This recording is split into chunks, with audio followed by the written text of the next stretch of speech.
be friendly, but keep it professional. So it is important that you do form personal and professional relationships with people in the workplace, because, you don't want to be looked at as a person who you can't talk to. You don't want to be cold. Yeah. You don't want to be the angry girl. But you have to be very careful about what you're sharing that's personal with them. So like she said, like, listen to the gossip, but don't be the one that's starting the gossip.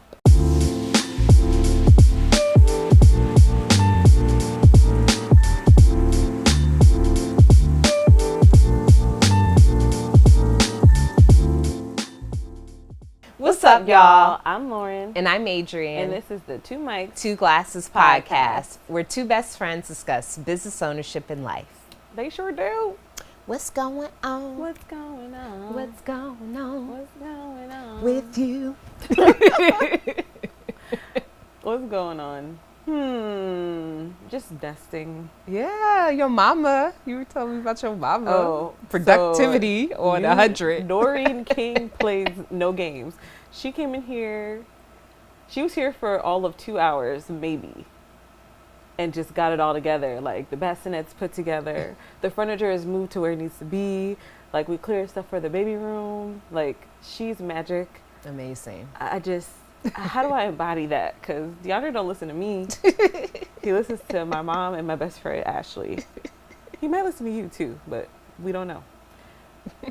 She did that. And then my sister came and helped me, like, put all the clothes away and wash them. Nice. She was just, like, a godsend. So, like, the drawers are filled. Aww. The bassinet is up. The changing table is put together. The swings put together. Like, we have all this stuff. Yeah, I noticed it immediately when I walked in. I was like, oh, they're nesting. Like, I just saw the baby stuff. But I just saw, like, the baby stuff was out of boxes. I'm like, oh, it's happening soon. I know. Soon. And I'm just hoping to get, like, a deep clean. I want the cleaners to come once we, like, get everything in place, because there's, like, not as much stuff in boxes, so the hallway's clear.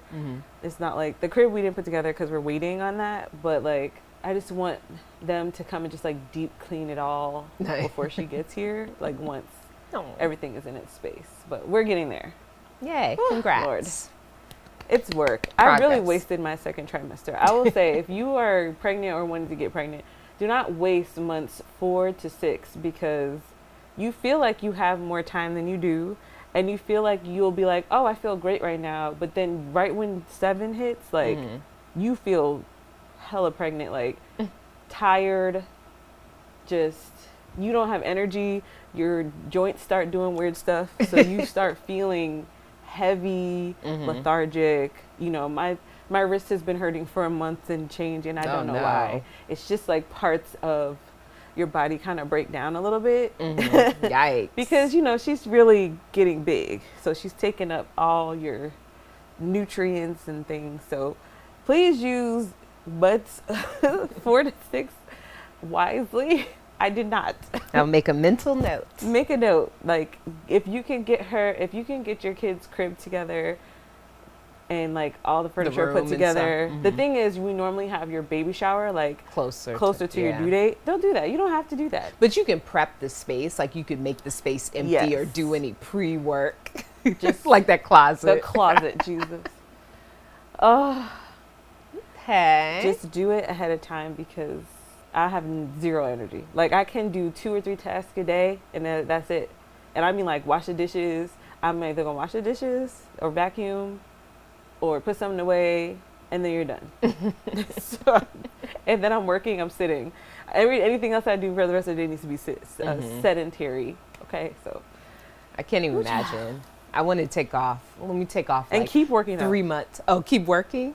Keep exercising. Like, the whole pregnancy. Like, once you're past, no, just keep working out. Unless you're high risk and you're, like, on bed rest or something, and they tell you not to.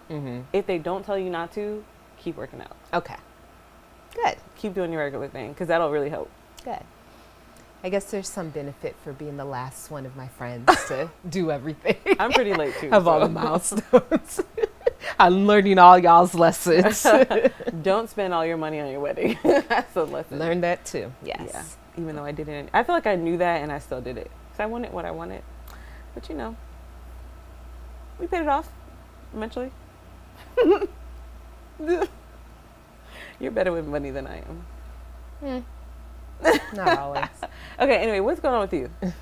Getting into what is going on with me? Yeah. I'm about to get a new client.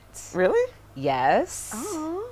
It is a woman. She has a business where she's like a coach, but she plans retreats for Black women, and she has a psychotherapy background, and she's all about tapping into your ancestral roots to heal different traumas and things going on. So interesting. Talking to her, it was like I just felt the energy radiating between us. It was just like the synergy.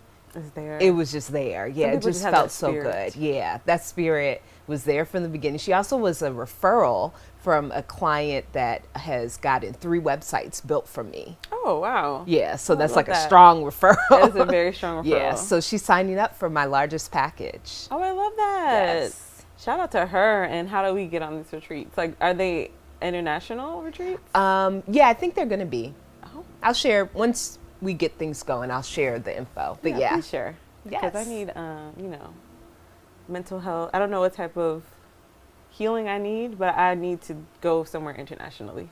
Yeah. It's been a while. It has been. Oh, no, I guess we went to Mexico last year. But it's been a year. It's been a year. A year is a long time. Yeah. I'm trying to go somewhere for Jason's spring break near Easter. Oh, like together? Yeah, like our first international trip together. But it's like things are so expensive now. That's true. But planes are falling out of the sky. I don't know. You know, I heard planes are falling out of the sky. But yesterday, while I was with some of our friends, they were saying, it's still the safest way to travel. Yeah, like I think someone said that it was like the plane thing is just being reported more. Oh, like it was happening before. Yeah. And they didn't report it in like and the DCA one was like so close to home there. And it was so shortly after the term change that I feel like it was just like everything. That was wild though. That was really crazy. That doesn't happen like frequently. That does not happen frequently. Yeah. A military plane crashing into a commercial airline, that's not normal. It was crazy. I thought Kareem was on that. I called her so late at night because we were out. Remember we were at I think that was the night we went to Perez's. Oh. That was the same night? Yeah, because I was driving home, and then I saw it on my phone, and my sister was traveling for work, and I called her, and I was like, oh my God, were you on that plane? But like, if she was, she wouldn't answer the phone. But she did answer the phone, and she was like, girl, why are you calling me? It's like 2:00 in the morning. That reminds me when we went to Vegas, and the shooting happened on the day we were leaving. Oh, girl, my phone was blowed up. Yeah, mine too. I was on the flight, I think, when it happened, because I left a little earlier than y'all. And then, I was dead tired because the time change and everything. So I go to bed. I'm awoken out of my do not disturb by at least 20 calls. Oh, my goodness. It was so many. Because if they do back to back, it'll ring. Yeah. So that was really crazy. But luckily. Yeah. And our flight got delayed like a ton. I didn't get back till the next morning. Like I was on the red-eye flight. Basically, I got back at like 6 in the morning. So, you're on the plane when we were on the plane overnight, basically, when all the news went out to the East Coast. Yeah. And they were like, right, and you're not as connected because you're on the plane. Your phone is off. At least back then, they didn't really have Wi-Fi. Oh my God, is that a new phenomenon? I don't know. Slightly. Anyway, the point is, that was wild. It was crazy things happening. It was. My cousin goes, oh, I knew you weren't there because it was a country music concert. I was like, dang, that's But true. We still were in, I guess it was a country. Have to go to the concert to be in the area. But we were at, I forgot what the Mandalay hotel. Bay. We were there for the Michael Jackson show. The day before. Yeah. Crazy. It was wild. But anyway, let us take a drink. I know. We are drinking a prior favorite. We're still doing the no alcohol till she drops. For baby now. Girl.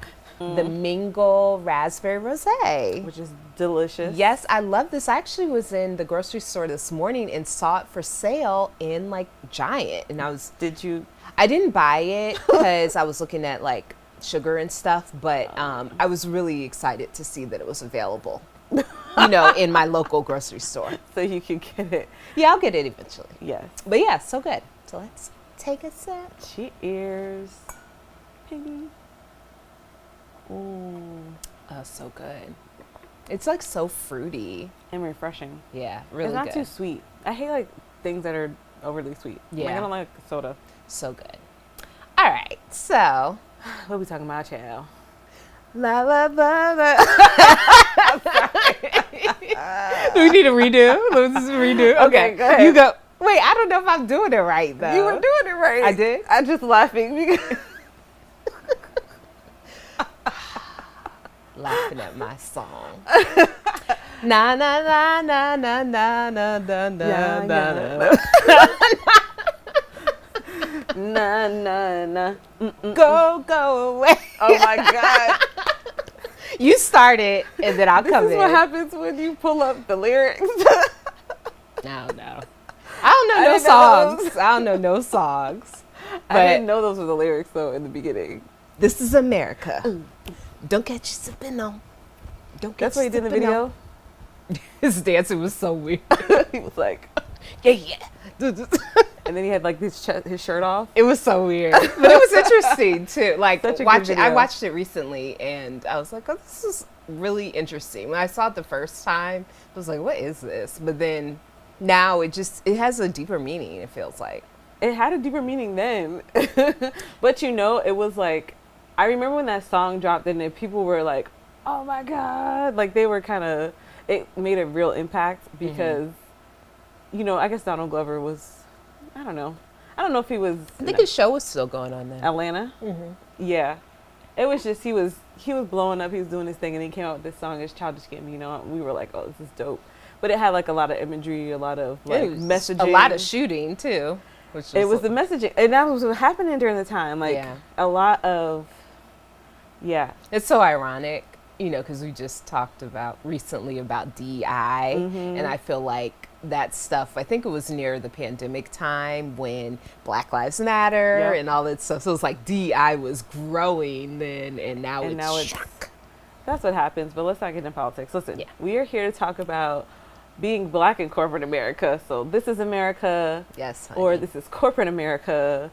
This is, just our experience and like reminiscing on corporate life. But hopefully we can like help you like. This is my take on it. You're either going to play the game or opt out. We have opted out.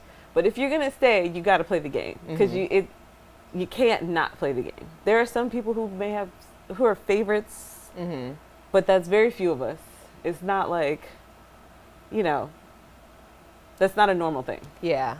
So, I mean, where do you want to start with this? Well, let's talk about, do you want to start with the positives and go to the negatives, or start with the negatives and go to the positives? Well, what do we want our audience to be able to navigate working in corporate America better, right? Yeah. So I think maybe we should talk a little bit about something maybe you wish you had done differently in corporate or something. Yeah. I could, you want to start there? Yeah. Okay, let's start there.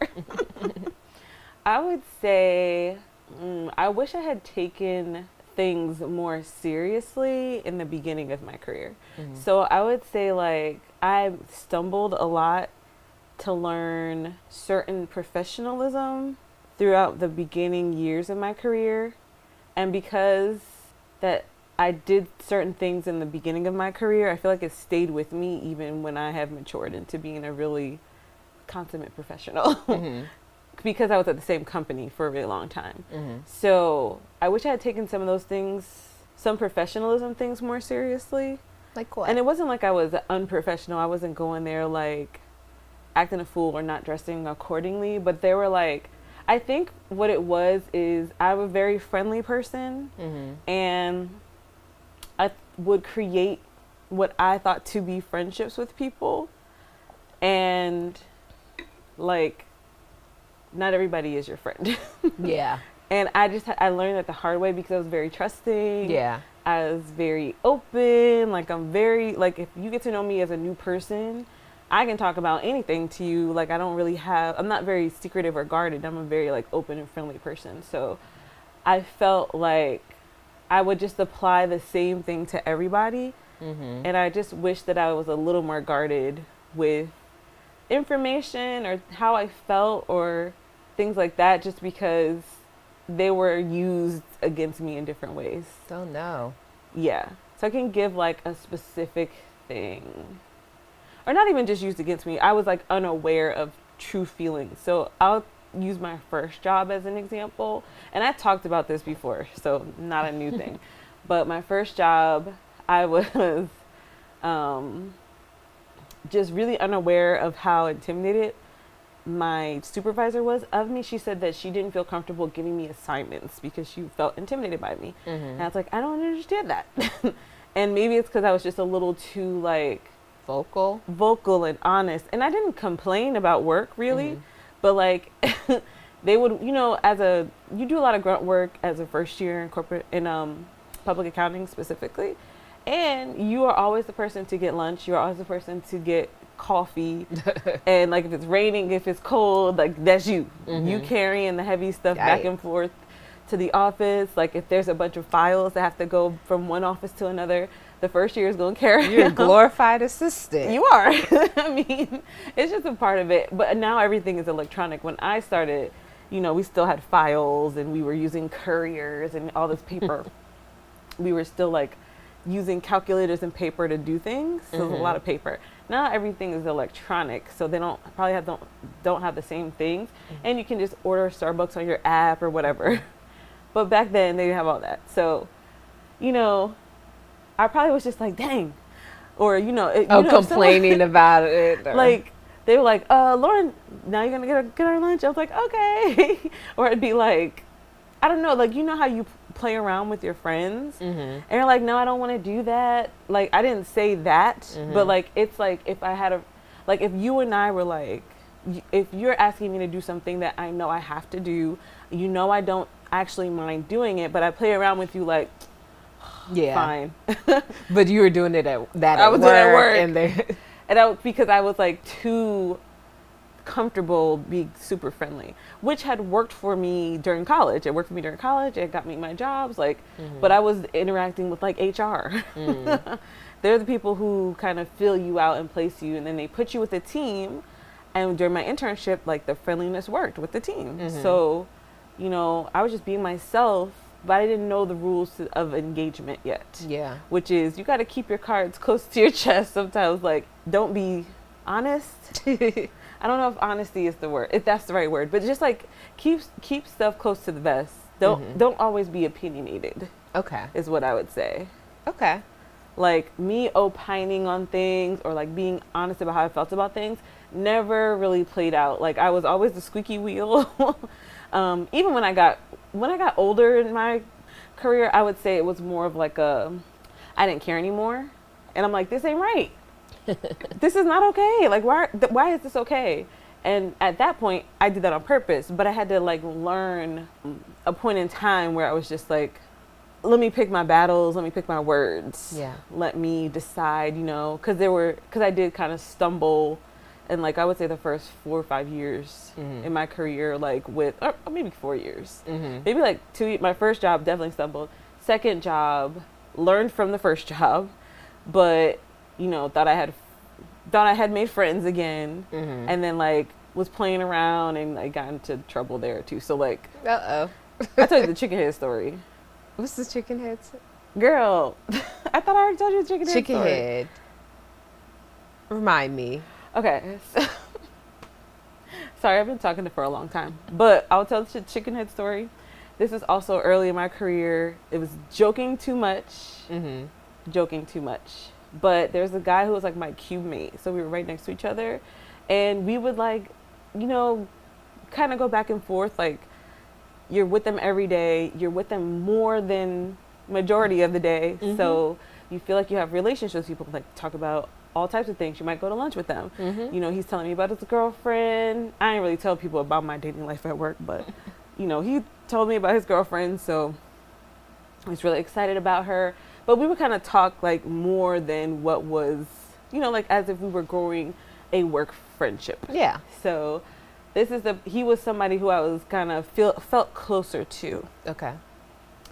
And, but he was like really, really, really white. Like he was very white. And I feel like sometimes he would try to act Black.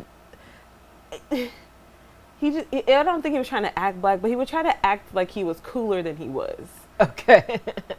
So he would like. Oh, I think I remember the story now. Was it you guys were traveling? Yes. Okay. We were traveling. So we were traveling and we called a cab. Because back then, I think it was before Uber. Lord, I'm so old. We called a cab and the cab came and somebody, we were sitting there outside waiting. And I think it was in San Francisco. Mm-hmm. And this girl had taken our cab. Like she just took the cab that she didn't call. Probably just didn't realize that we had called it, whatever. Yeah. I was like, oh, that chicken head took our cab. Oh, gosh. So that's what I said. Now, mind you, the VP is there, but he didn't really hear it. He don't know what that means. He's old. He didn't know what that meant. There's another guy there who played football. So he was always around black folks. And you realize, like, chicken head is not, like, an actual derogatory thing. Unless you say it in a certain way. Okay. Or like, I mean, by that time, it lost the sting. It wasn't like they were singing, I don't want no chickens. Bow, bow, chicken, whoop, whoop, chicken head. But it wasn't like that. It was way past that. You know what I'm saying? It wasn't like high school where chicken head meant something like derogatory. It was like, it was past that. I never really knew what chicken head meant, but I felt like it was like little girl, like not girls, but like, I don't know. It was a stupid word. Okay. But it really... Did it ever have a meaning? It did have a meaning. It did have a meaning. It's on, well, I'll get to... Urban Dictionary? It's on Urban Dictionary, which is where he looked it up. Which is like a extreme... It's almost like how women use the B word today. Mm. So they'd be like, beep! Mm-hmm. You know, you don't get mad at that. It's like, girl, just stop... Like, chicken head, please. Yeah. It's not like, I don't know. It's very old also. It's a very old term. So what happened with... Anyway, so the dude that was my friend was like, what's a chicken head? I was like, how you don't know what a chicken head is? Like, we old. Like, this is an old term.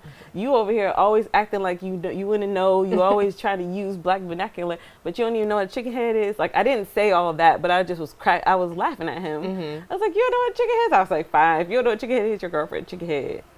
So, obviously joking too far for work. Mm-hmm. He looked it up in Urban Dictionary. It was a very derogatory term in Urban Dictionary. I don't even remember what the definition was, but he got I want to look it up so bad. He turned like beet red. Oh, he was no. so upset to the fact where he just made a huge deal out of it. Ugh. And then then he kind of goes over to like the VP and starts acting like I said something like really outrightly ridiculous about his girlfriend. And I was like... Ooh. I just saw the definition in Urban Dictionary. We're not going to read it out loud, but you could look it up. It's not a great definition in Urban Dictionary, but that's not the terminology I was using. Also, it was really just zinging him for not hearing the word before. Mm-hmm. I was like, you don't know what the word is? Like, it's an old... It was really such an insignificant thing. But it actually makes sense now. Chicken head with the neck. Oh my God. Adrian. Sorry. This story is running too long. Sorry, back to the topic at hand. But when you look it up on Urban Dictionary, you're like, oh, that's not a good term. I'm like, but that's not actually what it means in real life because white people write Urban. Who writes Urban Dictionary? I don't know, but I do feel like I used to, like, because I was saying it's a girl, like, and I think of like high school. Yeah. And I think it was like a fast girl. Yeah. In high school. This was in 2000, like 10? 11. Oh, 11. Or 12. Like way past using it. So it really didn't mean anything. It was like really like that girl took our cab. He's like, what's a chicken head? I was like, you know what a chicken? You never heard that word before? Like you be all up in our acting like you black. You wouldn't be black so bad. Never heard the word chicken head. So never heard the word chicken head. What happened to the friendship? It ended completely because what happened was he kind of blew it like way out of proportion. I was like, I didn't mean any harm by like making fun of you. I wasn't talking about her. I was just making fun of you. Like it wasn't real. So it was like, one, You got to be aware of how people take your words. Like, you have to be very super sensitive to really kind of stay neutral a lot of times. And if you're going to push boundaries, just let it be for things that need to be pushed. Like, don't play with people. You never know how someone is going to react. Like, I take full responsibility in that situation because I was playing too much. Like, you play too much and you don't know who you can play with. Right. Like, people at work act very friendly. They act like they're cool, but they can be talking cash crazy when you're not there, which has happened to me before too.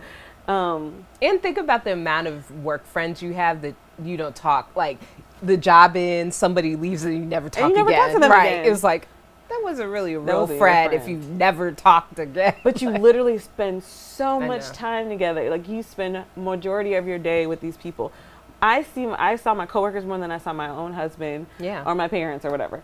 And so you feel this closeness to people, but you really, really have to like take heed and like not, like, that is not a real friendship. Yeah. That's not a real friendship. Yeah. So I would say, one, I did try to take responsibility in that. And that's like, listen, I should not have said that joke. The joke was not meaning what he looked it up as it meant. This is what happened. I had to explain myself. They were like, can y'all still travel together? And I was like, at this point, no. Like, I don't know. Because I just felt like, but then you have to take a professional lens to be like, I can work with anybody. I will just create boundaries in this relationship because this is not the person. And like, was I wrong? I had responsibility in that, but then he kind of like just blew it out of proportion, almost looked like he was about to cry. Went to the VP and was like, Lauren said this. And the VP is like, can y'all leave me alone with this BS? Like, he didn't even care. He was just like, can y'all work together or not? I was like, I don't have any issues working with him. I'll just create personal boundaries because I saw him as a friend, but that wasn't a friend. Yeah. Because even if I said something to you that you didn't like as a friend, would you go to the boss and be like, she needs to be penalized? Or would you be like, I didn't like that. Why would you say that? Yeah, I would go to you. To me. Right. And you'd be like, oh, girl, that's not okay. Right? Like, that's what you do with your friends. Like, oh, you said something I didn't like. Let me talk to you directly. I feel like in with jobs and in corporate America, conflict resolution is like a big issue. Like, people aren't doing it. They have an issue, and then they're passive aggressive, they and tell everybody around you. Yeah, they might be typing emails all hard and whatever. Like, and they talking around. Like, I don't remember a lot of situations where it was like, yeah, we had whatever issue, and then I talked to them, and we, if they're talking to each other, by that time, sometimes they're in the HR office. Yeah, that's true. And it's like mediation. This could have been nipped in the bud a while ago if you kind of just brought it up to the person directly. I think, though, that something that used to go around at my old job was this thing called radical candor. And they were like, radical candor is when you are very, are direct and straight to the person, and you're giving them feedback in the moment, in the time. Like, maybe not if you're angry, you take a second, but if you're like past the anger, take time to pull them to the side and have a very constructive conversation with them. I'm like, why do people have to write books about being direct with people? It's because there's so much passive aggression in the corporate office that, like, this situation didn't need to be an issue for he or I. And actually, he had a lot more to deal with than I did. He actually left not too long after that, just because, like, he just wasn't an honest worker. So, like, at one point we had, like, work from home days, and this is way back before remote work was, like, actual thing. They would give everybody one remote day after you've been there for a year. So he came a year before us, but per week. Yeah, one per week. They didn't trust him to work from home. Like, they didn't think he'd actually work. So what happened was, me and the girl that came in, like, we came in maybe a couple of days apart. When it was our turn to get remote days, they didn't give it to us because they didn't give it to him. Because they were like, well, we can't give it to them if we didn't give it to him. Again, passive aggression. Right. Just tell him that he's effing up. Right. I'm sure you're enjoying this episode, but we wanted to quickly pop in to let you know about the cool swag we're wearing today. AMW Apparel is a line of inspirational and entrepreneurial clothing for those looking to stand out and make a statement to their following. We provide comfortable and high-quality t-shirts, sweatshirts, tank tops, and more. Enter code 2 mics 2 glasses, which is the number 2 MICS, the number 2 again, GLASSES, with no spaces, for 10% off your first order at shopwithamw.com. Link in the description. We appreciate your support. Again, passive aggression. Right. Just tell him that he's effing up. Right. I mean, maybe he needs to be fired. Like, right. But he definitely left not too long after that. And she and I were with the company much longer because, but then they got rid of the remote day. Dang. Effed up. But then it was a pandemic. There was a pandemic, like 10 years later. But like, the point is not everybody's your friend. The point of the moral of the story, the moral of my initial point of, I wish I had taken things a little more seriously, was like, when you are first entering the corporate space, be kind, be friendly, but realize that people really just can't be trusted, really. Yeah. And you got to monitor like your behavior. You have to monitor your candor. Like, you just have to think you're always on. Like, it doesn't matter how personal you feel the relationship is with people there. Like, you always have to think in the back of your mind, like, would I feel comfortable if someone repeated what I just said to my boss or to, you know? Right. So, like, the work gossip, like, keep it to a minimum. Like, if people gossip to you, right. Because I used to be an ear. I'd be like, girl, what? But I stopped sharing. Like, I didn't really share. There were certain people that I had grew real relationships with that I was able to share more with. But, like, in the grand scheme, I learned the hard way that, you know, these people are not your friends. Yeah. So, try not to be jaded or, like, you know, you don't have to go in there guarded and like angry, but just know that, you know, people aren't your friends. And I do think as a Black person in corporate America that this is somewhat exacerbated because it's very easy to then apply additional stereotypes on top of that. Like, you know, if I react to something in the moment that this white man reacts to with anger, if I reacted exactly like him, or women in general react exactly like him, we'll get a completely different label. He's assertive, I'm a B word. Yeah. Or I'm angry, or I can't control my emotions. Yeah. Anger is also an emotion that a lot of times men in corporate America cannot control. I've seen a lot of men like completely out of emotional control. Not at me in particular, but at other people, and I'm like, wow, I can't believe they just kind of exploded like that. But if I were to do the same thing he did, it would be taken in a completely different way. So as you're dealing with relationships, I feel like I always just had to remember that I was in a different class. Like, I would be judged differently than they would be judged. Yeah, for sure. So it was like, you can't do what Paul does because Paul, you know, is going to be seen differently than Janet. Yeah. You know what I mean? It's just like, you have to keep that in the back of your mind. Yeah. So I had, still very passionate, very, I'm just saying, like, there's like very raw. Yeah. Still. That chicken head thing was so stupid. It was like really blown out of proportion, in my opinion. I had a couple incidents with friends in the workplace. There's like two specifically I can think of. I had an email issue, and then I had we got too good of friends, and it went awry. You know, it bled it was a lot of personal life going on, and we don't even talk anymore. So the first one I had at two different jobs, I got caught like by my boss from them reading emails. So like the first one was my very first job, and my boss pulled me in the office and was like, we saw that and you forwarded an inappropriate email. And basically it was like some gif or cartoon of some butt crack. Like it was like some joke that somebody has sent me. But it was used to go around the office yeah, so much. But it was through the work email, and I got caught for forwarding it to someone else or whatever. So that was the first who forwarded it to you? Of work friend. So why did they get in trouble?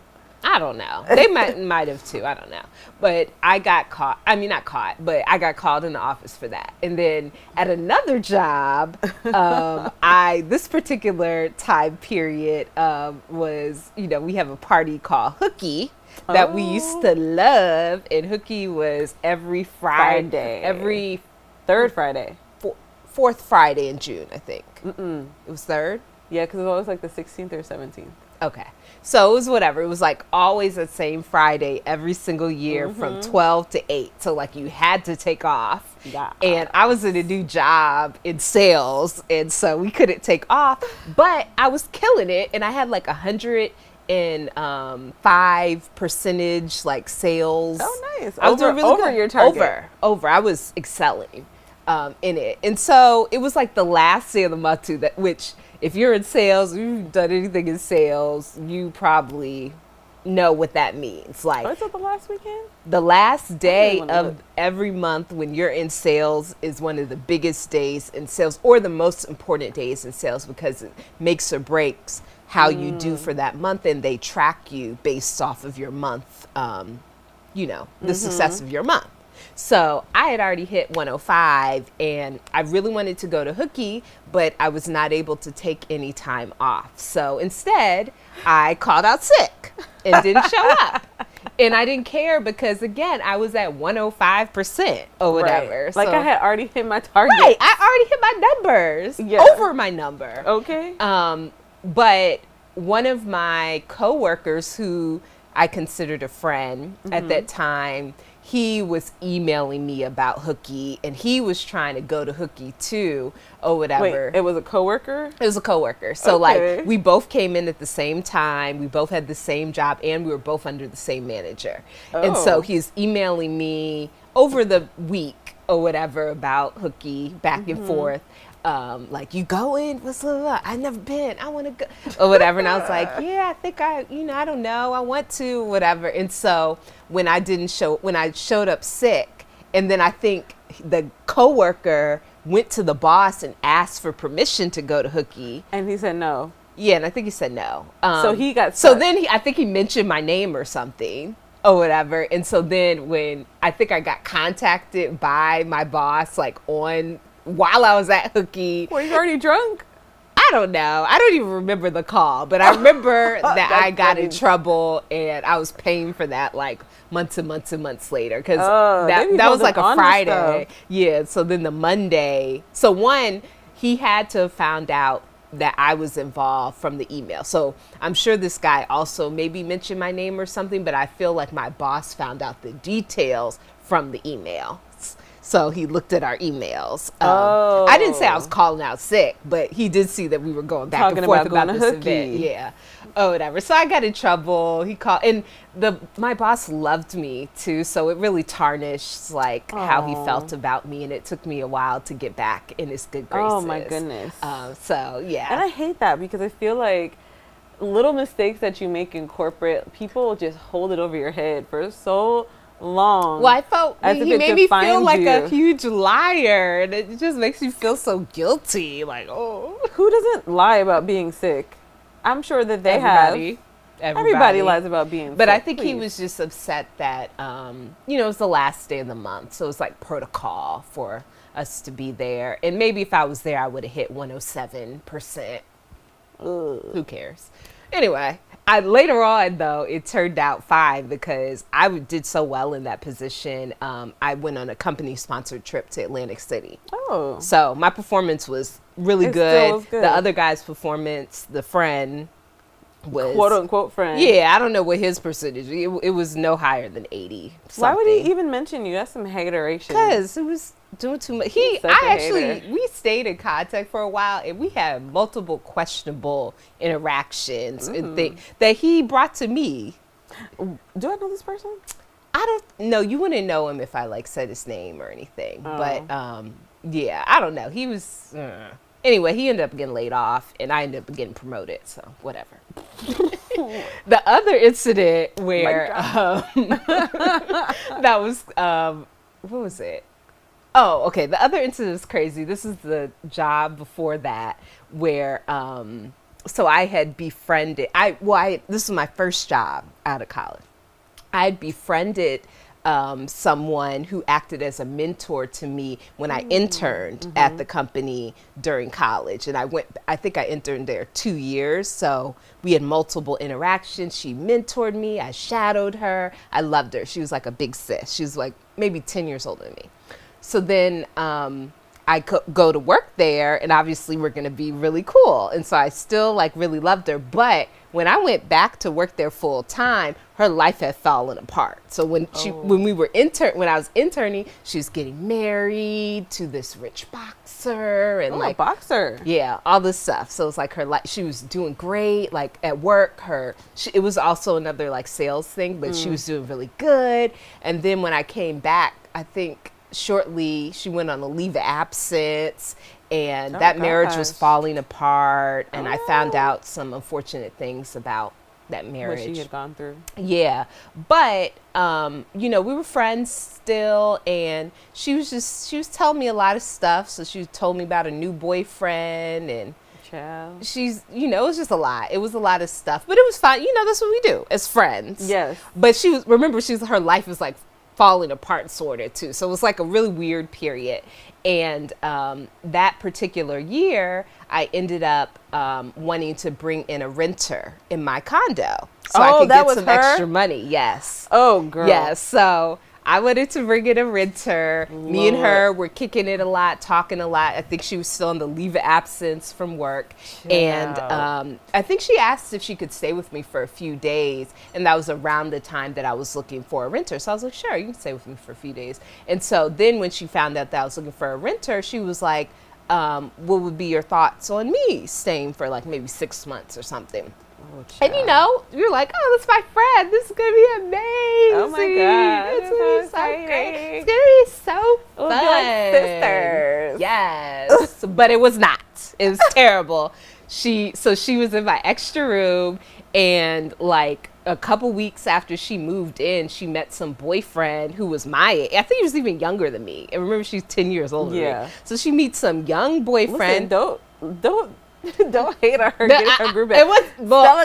This is why I was hating. I was hating because he also didn't have a place of his own. So he lived with his family, and they were having sex all the time, like in my and it was like bedroom. They in your bedroom? No, in the guest bedroom that she was living in. But the thing is like because neither one of them had a home, they were at my place all the time. Living. It was like they took over or whatever. So that was really bad. And then there was like a whole bunch of other stuff that happened that was really bad. She became behind on rent or whatever. And I wasn't even charging her much, but she was definitely taking advantage of me. Did she bring her own furniture? No, it was my furniture. On the futon? There was a bed in there at that time. But yeah, so she took advantage of me, and I ended up needing to basically evict her. And it just got real ugly. Wait, Cops were you still involved. working together? No, she was on this extended leave of absence because she was basically having a mental breakdown or something. But I don't know why. And she needed this 12-year-old to come. Well, let me not say 12. That. She needed this boy child. Yeah, so because I think I was like 25-ish. It was like around. I was dating Kay shortly after that, or maybe even during that. So I was like 26 or 27, and so she would have been like 37 or no, she was like at least 10 years older than me. So I think she was about 40. Maybe 40. And then the guy was like 25 or 23 or whatever. At 40 years old though, like you don't know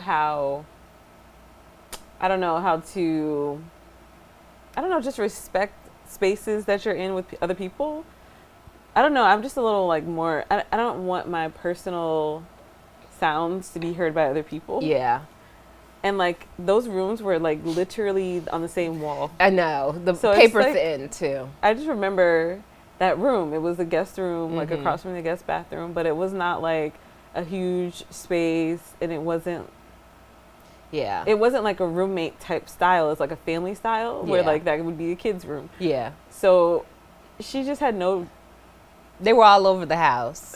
They were all over the house. She was not paying me rent after a while, and I needed to evict her. And she said she didn't have any money, but she came with, all of a sudden, she had like a Volkswagen car. So she had a new car? So all of a sudden, she had a new car. She knew this, knew that. She wore designer everything or whatever. So, I was getting annoyed. Like, you ain't paying your rent, but you got a new car? So I decided to change the locks on her.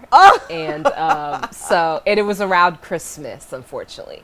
So she was. Unfortunately for who? Yeah. For her. So she was one time around Christmas. So Katrina and I think her cousin or somebody, were staying over my place because they were there for Ugly Sweater Party. Oh. And that just happened to be the timing of, I guess, my roommate trying to make a run for it. So what she did is, in the middle of the night, she was going back and forth to that new car, taking her stuff, to put it in her car. Because I guess this is before you changed the locks? Yeah, it was before I changed the locks. Okay. Because then I was like, I need to evict her, and that, but she was trying to leave without paying me, so it was like, it was just a bad situation. But the girl was staying on my couch. So she told me, like, hey, I think she knocked on my door or something, like, hey, I think your roommate is like trying to leave. She keeps bringing bags, like, back and forth or whatever here. So I'm like, God. What? She trying to leave? What? Without paying me or whatever. So she had left because I guess she had already secured her new living situation. Where she was going. And she owed me hundreds of dollars. And so I was like, she's not going to be able to come back in here. I'm going to change the locks. She still had stuff in there? Yeah, she had some stuff, but she had taken the majority.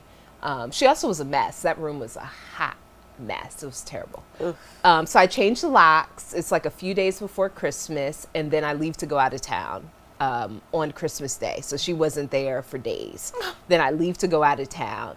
I get call after call after call after call after call while I am driving to New York for Christmas from her, obviously, or whatever. And, she's cussing me out, let me in, blah, blah, blah, or whatever. And so it was just really, really crazy. And then eventually she sent me a message. I wasn't even responding because I was like driving. My whole family was in the car. But eventually. Oh, they would have heard everything. It was just crazy. Yeah. So eventually she sends me a text. She says, I'm good. Don't worry about it, or I got my stuff. And so I'm like, what? How did she get her stuff? Did she break in? Apparently she had broken in. And remember, I'm in New Jersey probably by that time, like hundreds of miles away, and I'm gone for days. I'm like, oh my gosh, my house is not secure. Right. Or whatever. And so I had to call like a family friend. We had called the cops to go inspect it. And basically, she had broken the lock in. Or whatever. And it was just a big old mess. It was really bad. I was going to try and sue. I don't remember what happened with that. But obviously that destroyed our friendship. And I actually ran into her like some months later, and she was just acting normal. Like nothing happened? And I was like, this bee is crazy. Like, I can't. Oh. So she started as a work mentor. A mentor? Girl. Listen, moral of the story. These people are not your friends. Just keep it separated. There are certain people in my life that I will say are like friends from work. Mm-hmm. You saw them at the baby shower. Makeda is like one of my very close friends from work. But like that took years of curating. Mm-hmm. And sometimes your friendship gets better once you leave the job because you can be more. But I feel like Makeda in particular, like. We were like the only two black girls in our department, and she had gone through some stuff early on, and I was just like trying to help her navigate that, but also at the same time, like, I don't know exactly how to, because somebody was kind of acting really, really terrible to her regularly.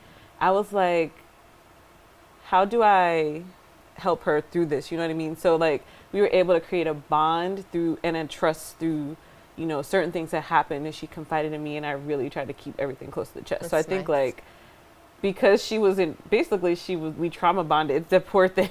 I mean, she's doing great now, obviously. She's doing great now. So, but it was just like, it's very rare to find people like that. You know what I mean? Like, it's hard. I would say, like, when they started the affinity groups after George Floyd, I found a lot more of my tribe at that company.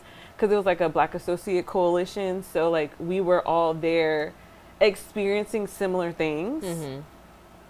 And it gave you an outlet to either talk about the things you're experiencing and like relate to somebody else and see how they got through that, or you know, you just learned how to navigate in a more strategic way through talking to like directors and managers and people where you were like, by that time I got really involved with the Black Associate Coalition. I was a manager, so there were things that I had known that I was able to speak on and help other people and speak out about, to say like, this isn't okay. You know, so you have to like really, really curate your tribe in corporate, especially as a Black employee. And unfortunately, you kind of have to like stay very guarded. Like, don't. Yeah. What would be your final words of advice for just a Black person at work? Navigating corporate America. I would say, oh man, that's loaded. I think that there's a lot of benefit from going to work at corporate prior to entrepreneurship or whatever other avenues that you want to take, right? Like, I gained a lot of knowledge, know-how, decorum from kind of going through the fire with people. I would say absorb as much as you can from the people around you. Like, be hungry to learn, hungry to do your best, and keep growing. Like, don't get stagnant, don't get stuck. I feel like I did that. I feel like I should have left one of my jobs way before I did, even if it was to go to another corporate job. But like, I stayed so long, I put myself in a bad place pay-wise. Like, you know, the kids were hopping around every 2-3 years getting these raises. So they were people my age were making significantly more than me because I decided to be loyal to this company. So keep those things in mind. Like, be more strategic than you think you have to be. And again, like, I don't know, you have to create certain boundaries to protect yourself, because you have to just know, like, as a Black person, that your actions are going to be seen differently from other people's actions. And it's an unfortunate thing.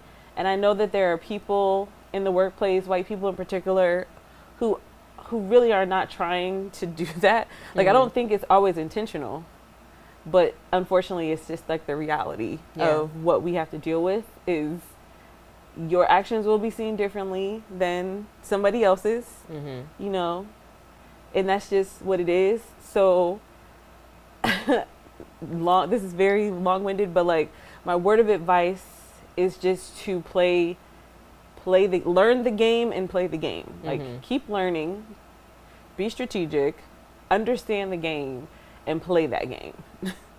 Because if you're going to stay in corporate, you will get a great amount of experience. You can put things on your resume and it gives you clout. It really does, in my opinion, depending, especially if you're at a really good company. It gives you clout. It gives you, you know, you can say, I did this, I did that, I had a team. You know, you can really pull for opportunities that you may not get in an entrepreneurial space, and things that'll help you to be a better entrepreneur from being in the corporate space. But you have to know how to play the game if you're going to stay there. And you have to know how to get the things that you want and ask for the things that you want. And in that very strategic way that makes you look like you're ambitious, not a squeaky wheel. Like, there's different ways to ask for things and do things.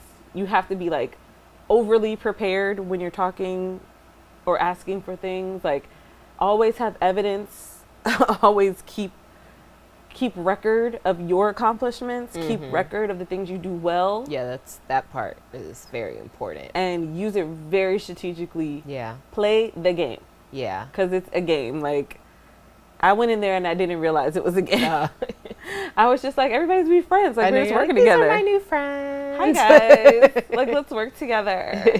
I kind of don't like this work, but it's okay. But you know, and then I realized, oh, I like the work, I just don't like the office. Yeah.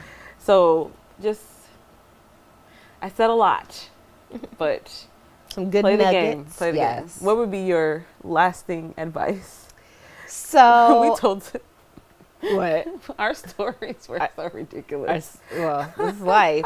I would say the things that I think helped me, or I wish I did better, was petitioning for yourself. So that kind of goes hand in hand, and keeping record of your accomplishments, because it's very easy, especially as a person of color, for management or your bosses or whoever to overlook you. And so a lot of times, short memory. Yeah, a lot of times you have to remind them what you've done. And I had a particular case like that where I was very qualified.